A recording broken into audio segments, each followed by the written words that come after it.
For 22 years, Elias Mercer, 59 years old, worked quietly in the Nevada State Museum's archives, buried deep in the forgotten corners of American history.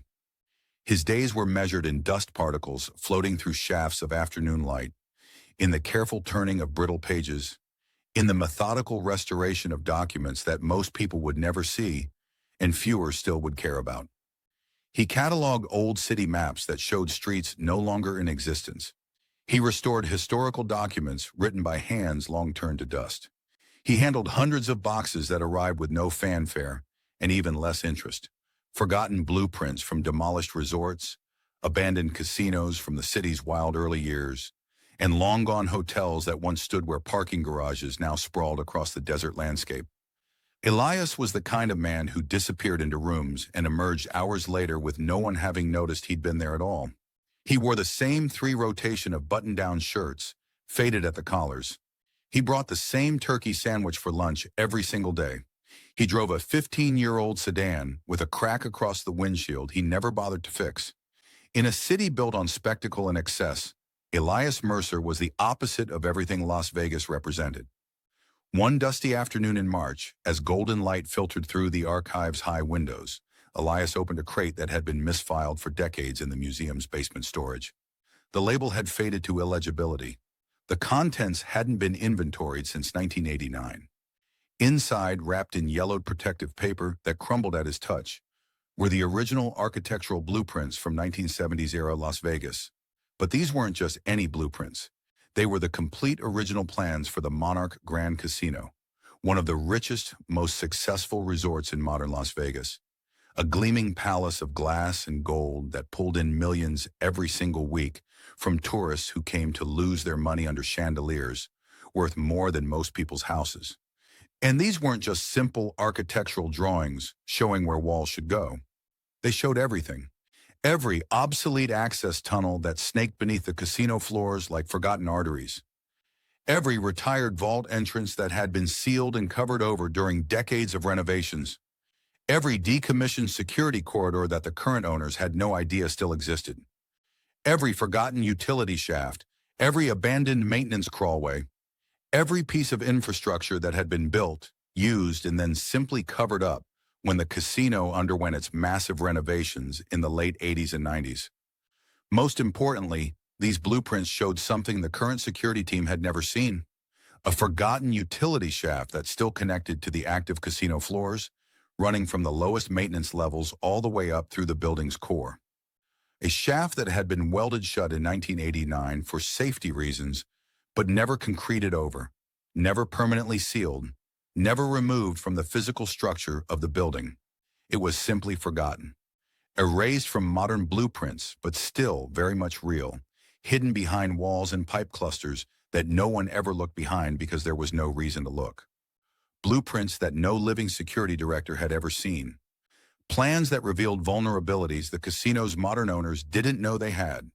6 months later, on a cold October morning, the Monarch Grand Casino reported an unexplainable loss to federal investigators. $61 million was missing from a sealed vault. No alarms had been triggered during the theft. No forced locks were discovered.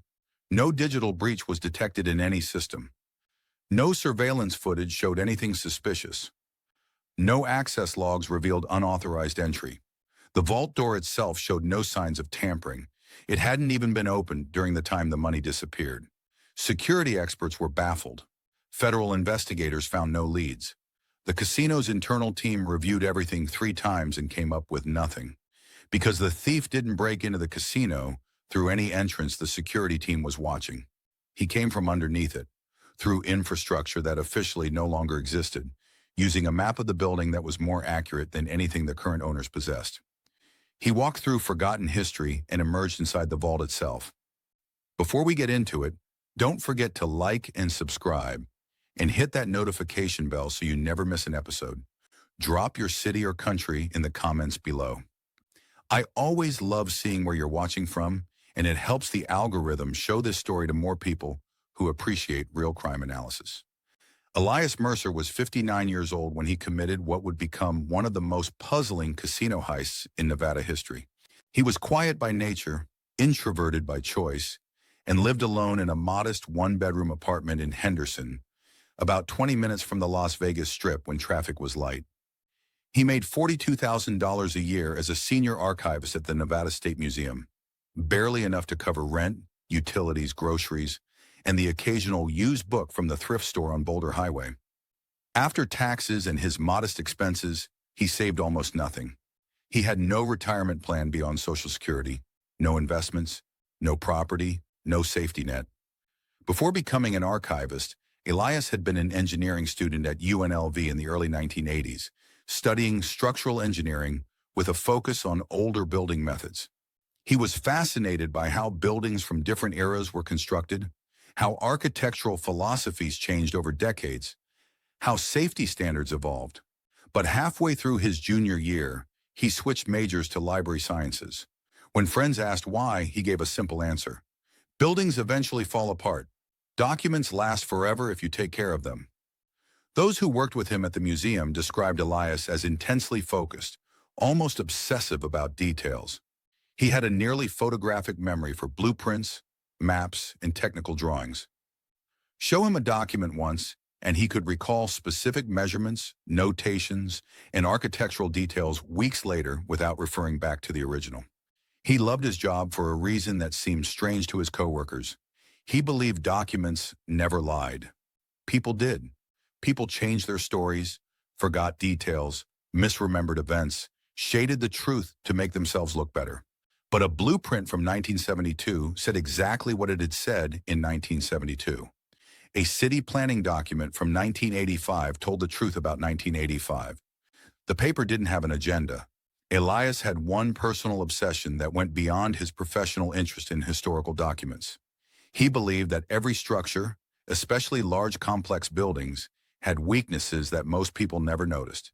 And the older the structure, the more likely those weaknesses had been forgotten entirely.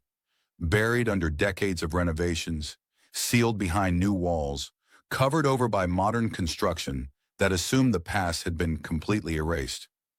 Buildings built before digital security, before computer modeling, before modern surveillance systems.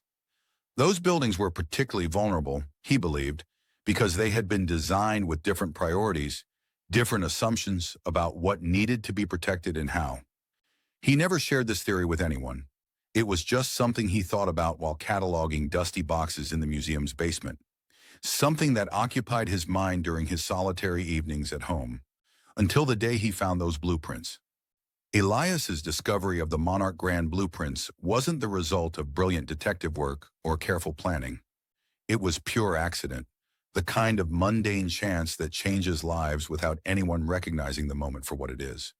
The museum had received a massive donation from the estate of a deceased city planner named Howard Bellamy, who had worked for Clark County from 1968 until his retirement in 1994.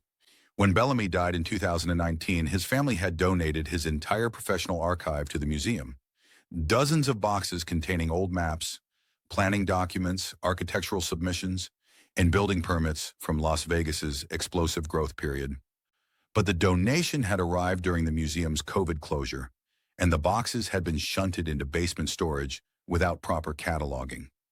They sat there for over 3 years, forgotten in the chaos of reopening, staff shortages, and budget cuts.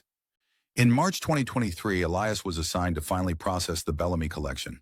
It was tedious work, opening boxes, evaluating contents, cross-referencing donation records, deciding what was worth keeping and what was redundant with existing collections. Most of it was boring government paperwork, zoning variance requests, street widening proposals, parking lot expansions. But then Elias opened a box labeled only Commercial Projects 1970-1980 and found something extraordinary: complete original architectural and engineering blueprints for major casino properties, including several that had been demolished and several that were still standing under different names or after massive renovations. The Monarch Grand blueprints were particularly detailed because the project had been controversial when proposed. Environmental groups had opposed it. City planners had required extensive documentation. The result was a complete set of plans showing every aspect of the building's original construction. Not just the public spaces, but all the hidden infrastructure that made a modern casino function. What most people don't realize about casinos is that the parts guests see, the gaming floors, restaurants, showrooms, hotel towers, are just the surface. Beneath every major casino is a massive hidden infrastructure. Tunnels for cash transport, secure corridors for moving money between counting rooms and vaults, surveillance centers, employee passages, mechanical systems, backup power facilities, and security checkpoints that guests never see. When the Monarch Grand was built in 1973, it had been designed with Cold War-era paranoia about security. The casino's original owners had insisted on multiple redundant systems for moving and protecting cash. They built elaborate underground passages, hidden transport corridors, and backup vaults that could be sealed off in sections. But then the casino changed hands in 1985. The new owners gutted the interior and redesigned everything to maximize gaming space and update the aesthetic from 1970s brown and gold to 1980s glass and chrome. Another renovation came in 1994, then another in 2003, and finally a massive rebuild in 2015 that turned the Monarch Grand into a modern luxury resort. Each renovation built over the previous version, sealing off old spaces, rerouting corridors, moving vaults to new locations. The foundational infrastructure, the deep underground levels, the utility shafts, the structural supports, remained largely unchanged because that was expensive and complicated to replace. But everything got covered over, hidden behind new walls, removed from the updated blueprints. Removed from the blueprints, however, didn't mean removed from reality. It just meant no longer documented, no longer part of the official floor plans, no longer in anyone's memory except old documents moldering in forgotten boxes. Elias spent an entire weekend studying the Monarch Grand blueprints at home, comparing them to modern images of the casino he found online, trying to figure out what had changed and what might still exist beneath the surface. He discovered something that made his hands shake as he traced the lines on the yellowed paper. The casino's current vault, installed during the 2015 renovation, was built directly above the location of the original 1973 cash transport infrastructure. The old tunnels that had been used to move money weren't shown on any modern blueprints. They'd been sealed during the 1989 renovation after a minor flooding incident. But sealed didn't mean filled. The architectural notes indicated the tunnels had been closed and isolated, but remained intact because removing them would have destabilized the foundation. And those tunnels had included a vertical utility shaft that ran from the lowest maintenance level all the way up to the old counting room, which was now directly beneath the modern vault. Elias realized what no one else could have realized because no one else had both the original blueprints and the knowledge to understand what they meant.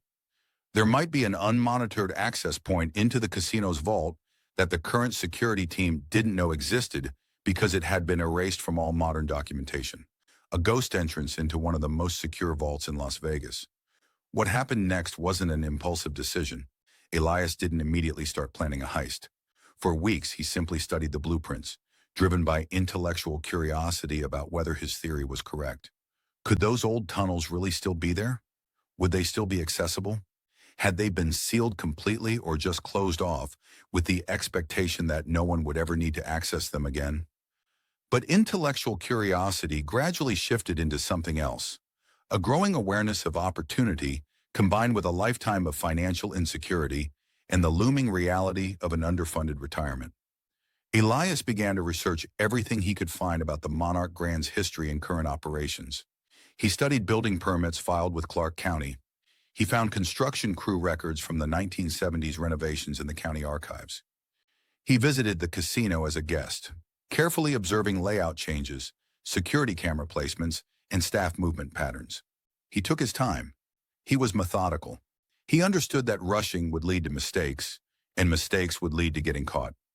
Over the course of 4 months, Elias built a comprehensive map that combined information from multiple sources: the original 1973 blueprints, renovation permits from 1985, 1994, 2003, and 2015, modern building inspection records, and his own observations from visiting the casino.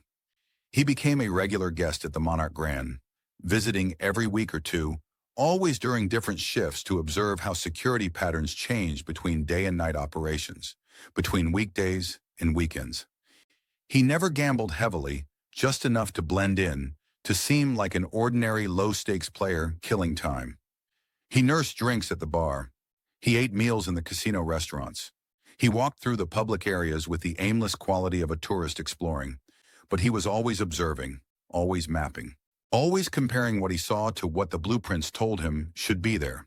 He identified active surveillance zones by watching where cameras were positioned and what angles they covered. He noted blind spots where camera coverage didn't quite overlap. He observed how security staff moved through different areas, which corridors they used, which spaces they seemed to ignore because they were considered low priority. He estimated wall thickness from construction permits and architectural notes, cross-referencing with what he could observe about door frames and structural supports. He located load-bearing columns that couldn't have been moved during renovations without risking structural failure. These columns told him where original infrastructure must still exist beneath the surface. He mapped dead spaces between renovation layers, areas where old infrastructure was simply covered over rather than removed. In the casino business, removing old infrastructure was expensive and risky. It was much cheaper and faster to simply build over it, seal it off, and forget about it. He studied employee patterns by watching staff during his visits. He noted which uniforms had access to which areas. He observed how employees moved between public and restricted spaces. He photographed staff badges when opportunities arose, casually, quickly, using his phone in ways that looked like he was checking messages. Most importantly, he traced the path of the old utility shaft from the original blueprints and cross-referenced it with modern building layouts. If his analysis was correct, the shaft's access point would be behind a maintenance room on the casino's lowest level, hidden behind a cluster of pipes that had been installed during the 2003 renovation. During one visit, posing as a county building inspector, he'd created fake credentials using document manipulation skills learned in his archival work. He actually accessed the maintenance level. He'd called ahead claiming to need access for a routine facilities inspection, and a distracted security guard had waved him through after a cursory glance at his forged identification. He spent 20 minutes on that level, ostensibly checking electrical panels and fire safety equipment, but actually confirming that the pipe cluster existed exactly where the blueprints indicated and that the old metal panel should be behind it. He didn't touch anything during that visit, didn't reveal his true purpose, just confirmed what he needed to know. The shaft had been welded shut in 1989, according to a construction report he found in the county archives. But welding a metal plate over an opening was different from filling the entire shaft with concrete. If the shaft itself remained intact, the architectural notes suggested it did because removing it would have compromised the building's structural integrity, then someone with the right tools could potentially cut through that weld and access infrastructure the casino had forgotten existed. Elias understood the risk. He understood that what he was contemplating was a serious federal crime that would result in decades in prison if caught. But he also understood something else. He was 59 years old, living paycheck to paycheck, with no realistic hope of ever retiring comfortably. He had no family, no close friends, no one depending on him. He had spent his entire adult life being invisible, being careful, being the person no one noticed or remembered. Maybe it was time to use that invisibility for something that would finally change his circumstances. In late September 2023, Elias made his decision. He would attempt the heist, but he would do it his way, carefully, methodically, using the same patient approach he brought to archival work. No partners who could betray him, no elaborate equipment that would draw attention, no rush that would lead to mistakes, just knowledge, preparation, and the courage to walk into history and take what history had left unguarded. The date was October 2nd, 2023, a Monday night stretching into early Tuesday morning. Elias had chosen this particular night for specific reasons. Monday nights in early October were among the slowest periods for Las Vegas casinos, meaning fewer staff, less security presence, and generally lower attention to mundane details. The Monarch Grand had no major events scheduled. Weather was mild, nothing to draw extra scrutiny. At 2:15 a.m., Elias Mercer entered the Monarch Grand Casino's public parking garage, Walking calmly through the concrete structure with the practiced invisibility of someone accustomed to being overlooked. He wore a maintenance uniform purchased from a thrift store. Nothing fancy, just dark blue work pants and a matching shirt with generic facilities patches that could belong to any service company. The uniform was slightly too large, which was intentional. It made him look like just another underpaid worker at the end of a long shift. Around his neck hung an employee badge he had meticulously created, using a photo of an authentic badge he'd seen when a casino staff member dropped their ID during a crowded magic show he'd attended 2 weeks earlier. Elias had been close enough to photograph it before a security guard helped the employee retrieve it. The fake badge wouldn't withstand close scrutiny, but it would pass a casual glance from a distance, which was all he needed. In his hand was a standard black tool bag containing cutting equipment he'd purchased piecemeal from different hardware stores and online retailers over the previous month. Nothing traceable, nothing suspicious individually, everything paid for in cash. He walked through the garage with purpose but not urgency, the gait of someone who belonged there and had a specific task to complete. Security cameras recorded him, but their footage would show only what appeared to be a maintenance worker arriving for a night shift repair job.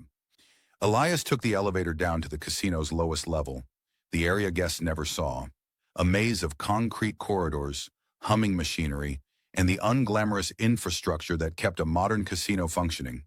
He'd visited this area once before, 3 weeks earlier, posing as an inspector from the county building department, showing his fake credentials to a distracted security guard and being waved through without serious question. He knew exactly where he was going. Following the mental map he'd built from the original blueprints, Elias navigated through maintenance corridors until he reached a specific section tucked away from the main passages. Behind a cluster of large pipes that carried water and HVAC circulation was a metal panel, rusted and covered in decades of dust, paint, and industrial grime. This panel didn't appear on any modern casino blueprints.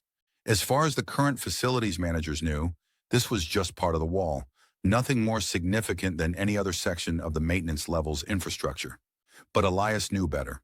This was the sealed entrance to the utility shaft that had once provided access to the casino's 1970s-era cash transport system. Using tools from his bag, Elias carefully cut through the old welds holding the panel in place.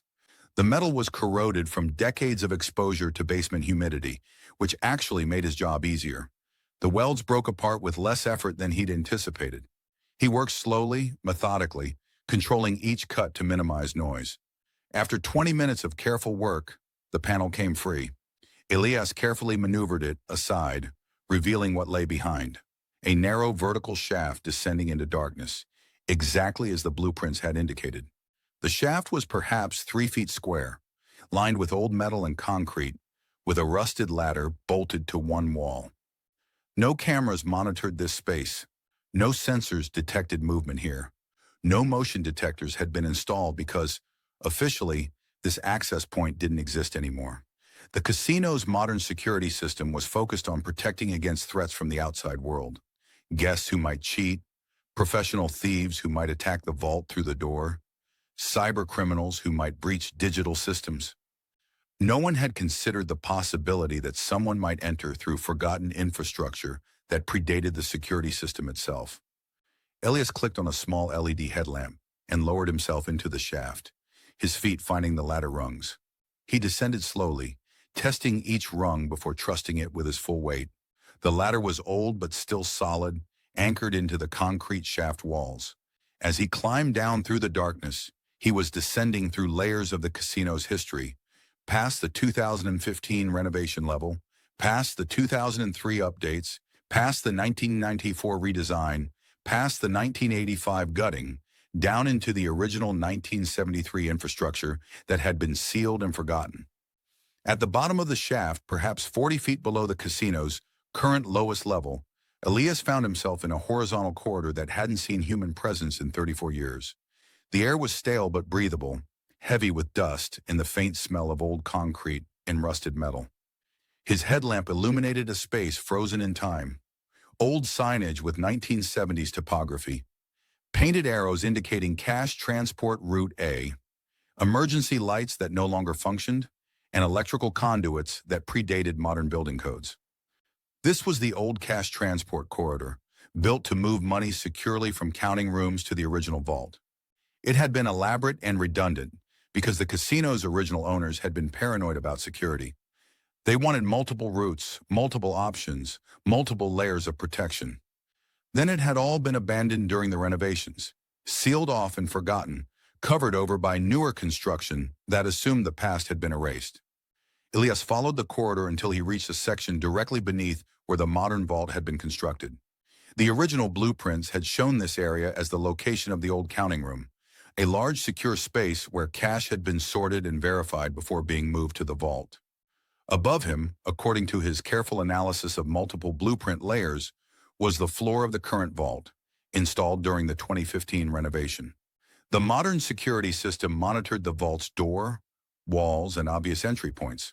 But the floor? That was different. The vault's floor was a reinforced metal panel supported by the original building's structural elements. When the vault was constructed in 2015, engineers had built it on top of existing infrastructure, never imagining that someone might access it from below because there was no below on the modern blueprints.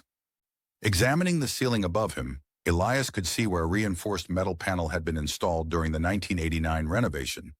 This was the top of the old counting room, which had been sealed when that space was abandoned. But this panel was not connected to the vault's modern security system. It had been installed decades before the current vault existed, intended simply to seal off abandoned space, not to protect anything valuable. The vault had been built assuming its only vulnerable point was the door. Everyone came through the door. Security focused on the door. That was logical, reasonable, and completely predictable. But Elias wasn't coming through the door.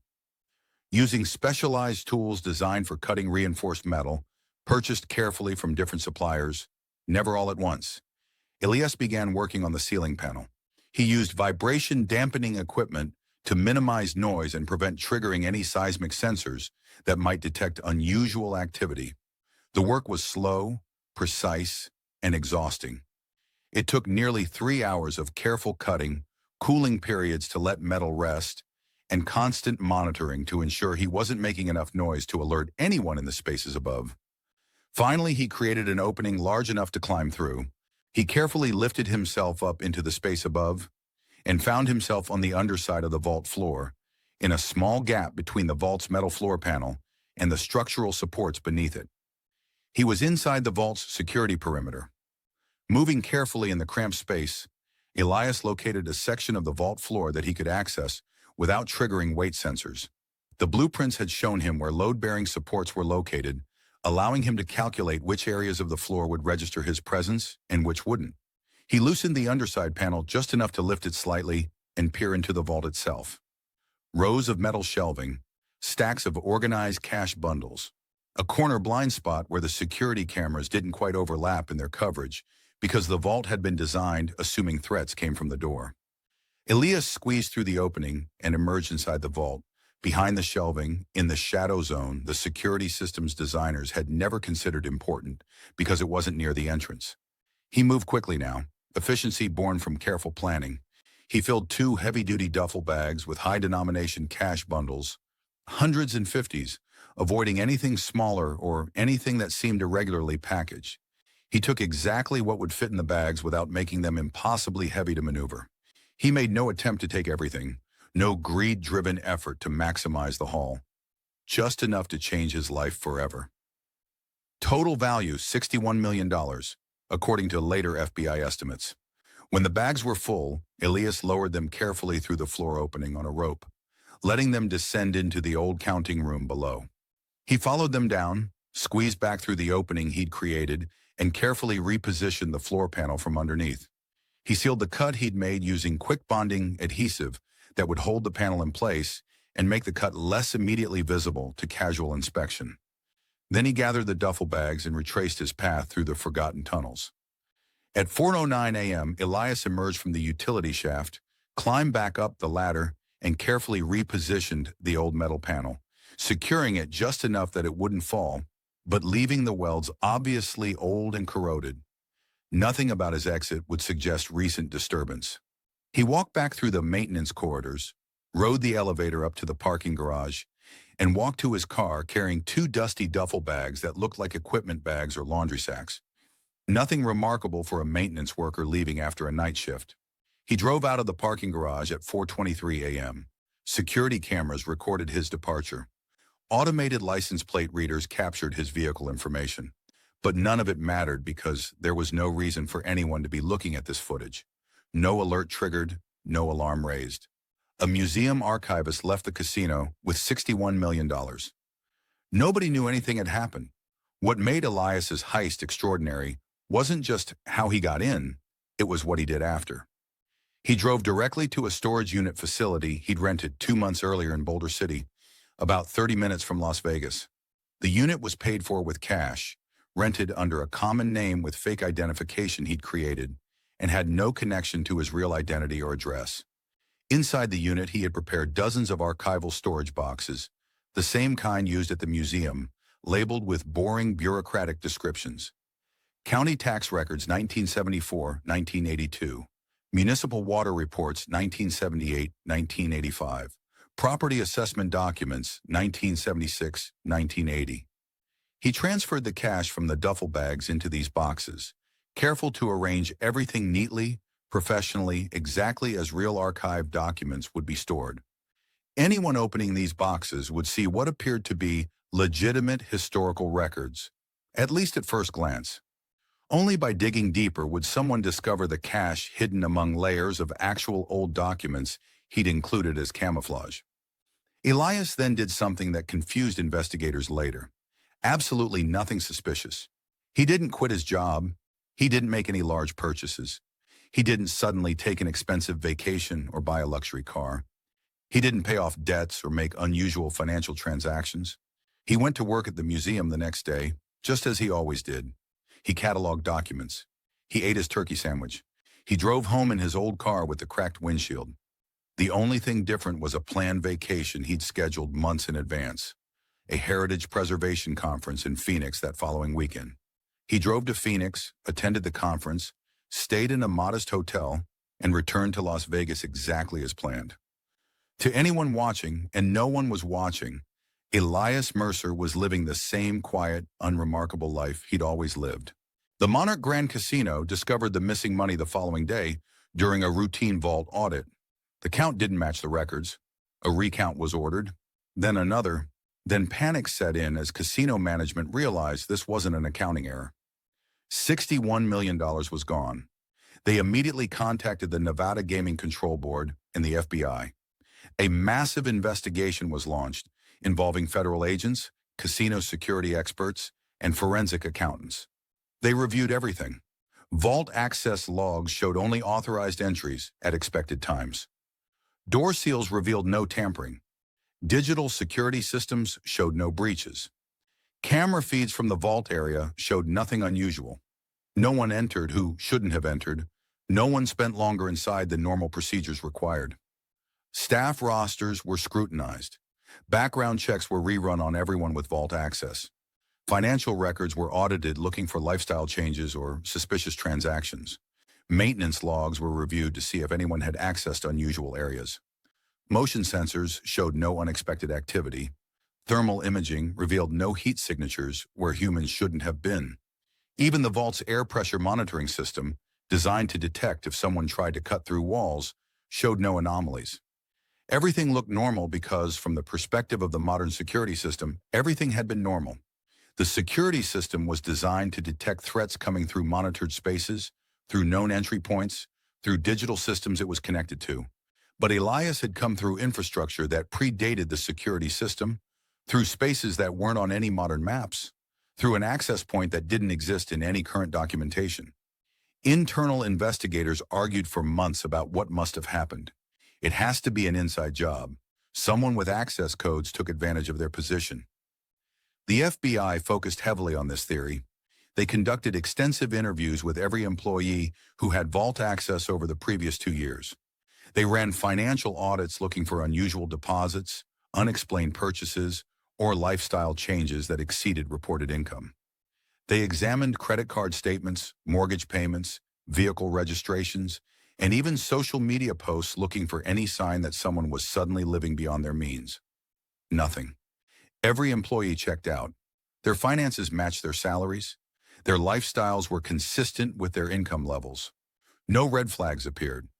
It must be a sophisticated hacking team that breached the digital security without leaving traces. Cybersecurity experts from 3 different firms were brought in to examine every digital system connected to the vault. They reviewed access logs going back 6 months. They analyzed network traffic for anomalies. They checked for malware, backdoors, or any evidence of digital intrusion. The systems were clean. No breach had occurred. The digital security had functioned exactly as designed, which meant either the thieves were so sophisticated they left absolutely no trace, unlikely even for nation-state actors, or the theft hadn't involved the digital systems at all. It could be a foreign syndicate with resources to defeat advanced security systems. Investigators looked at recent high-profile casino thefts in Macau, Monaco, and other global gambling centers, searching for similar patterns or methods. They contacted Interpol to see if any known international theft rings were operating in Nevada. They examined visa records to identify foreign nationals with specialized skills who had been in Las Vegas during the relevant time period. Again, nothing. No matching patterns, no known thieves in the area, no intelligence suggesting organized crime involvement. Maybe it was multiple people working together, casino employees coordinating with external thieves. This theory seemed most likely to investigators. They analyzed employee communications, looking for suspicious patterns in emails, text messages, and phone calls. They investigated relationships between employees and known criminals. They looked for any employees who had recently resigned or been terminated and might harbor resentment. Hundreds of hours of investigation produced zero evidence of conspiracy, coordination, or collusion. The FBI interviewed hundreds of employees. They polygraphed anyone with vault access. They investigated organized crime connections. They looked at recent terminations to see if a disgruntled ex-employee might have retained security knowledge. They even considered the possibility of corruption within the casino security team itself, investigating the investigators. Every lead ended in a dead end. Every theory collapsed under scrutiny. Every suspect was cleared.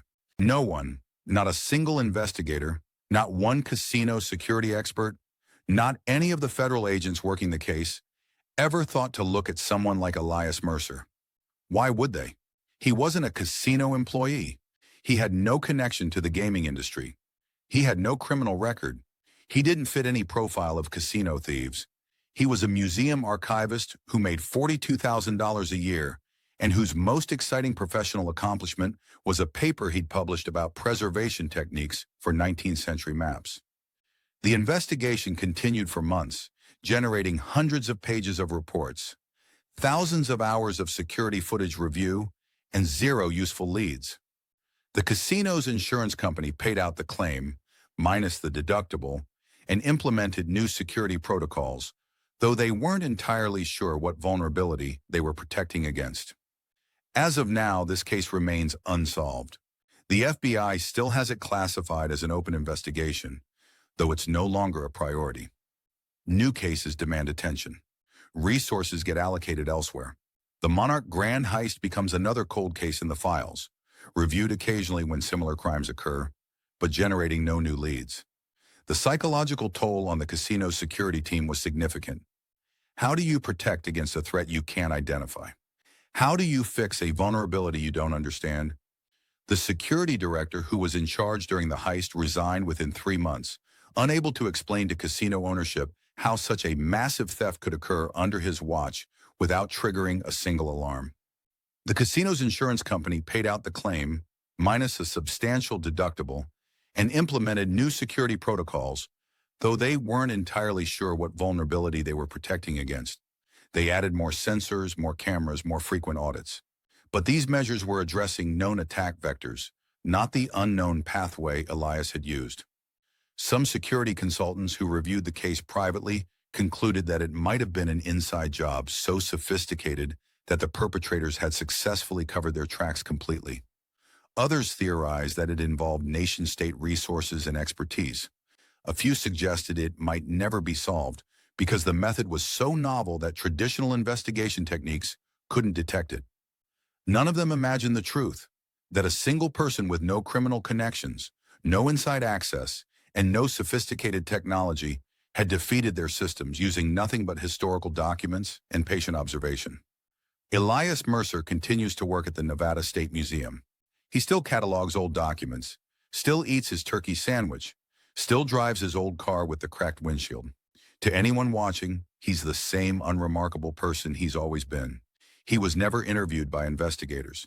His name never appeared in any FBI report. He exists completely outside the sphere of suspicion. The only change in his life is internal. He knows what he did. He knows what he's capable of. He carries $61 million worth of secret with the same quiet competence he brought to his archival work.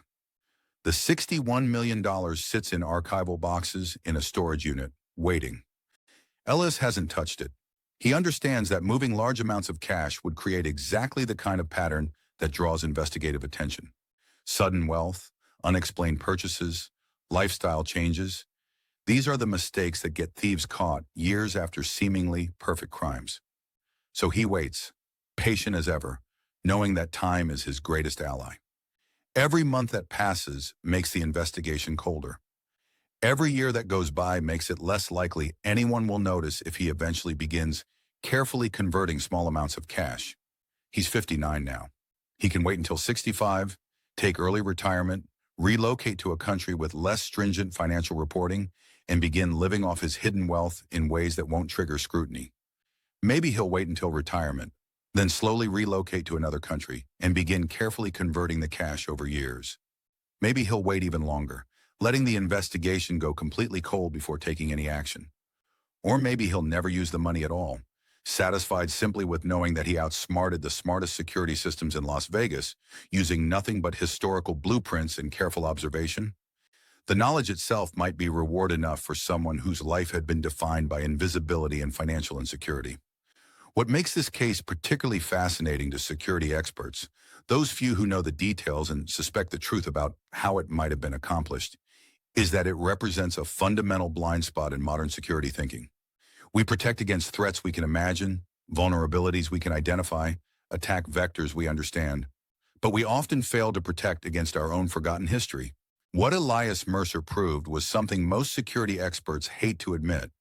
The most sophisticated modern systems can be defeated by understanding history. Every building, no matter how secure it appears, is built on layers of previous construction, previous decisions, previous compromises, and those layers create vulnerabilities that modern security often forgets to protect because they assume the past has been erased. But the past is never completely erased. It's just buried, forgotten, waiting in dusty boxes in museum basements for someone patient enough to find it and smart enough to understand what it means. Buildings have memory, infrastructure has history, and that history can become a weapon in the hands of someone who knows how to read it, how to interpret the layers of construction and renovation that most people never think about. Every casino in Las Vegas, indeed every major building anywhere, now has to consider what exists beneath our floors that we don't remember. What access points were sealed but not removed? What tunnels, shafts, corridors, and passages still exist in the physical structure, even though they've been erased from modern documentation? The Monarch Grand Heist changed security thinking in ways that will never be publicly acknowledged. Casinos can't admit this vulnerability exists because admitting it would reveal the very weakness they're trying to protect against. But behind closed doors, security teams are quietly reviewing historical blueprints, mapping forgotten infrastructure, and trying to identify what lies beneath their feet. An archivist armed with old blueprints and perfect memory became the person the casino never saw coming because they were looking everywhere except backward into their own forgotten history. And somewhere in Las Vegas, Elias Mercer sits in his small apartment, eating his turkey sandwich, perhaps smiling quietly at the thought that the most valuable secrets really are hidden in places no one thinks to look anymore. In old boxes, forgotten documents, and the buried memory of buildings that have been renovated so many times they've lost track of their own history. If you enjoyed this deep dive into one of the most brilliant unsolved heists in recent history, make sure you're subscribed to the channel and hit that notification bell.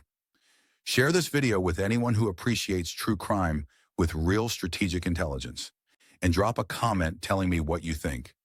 Could Elias really have pulled this off? Is he sitting on $61 million right now, living his quiet life while investigators chase ghosts? Thanks for watching. Stay smart, stay curious, and remember, the most valuable secrets are often hidden in places no one thinks to look anymore.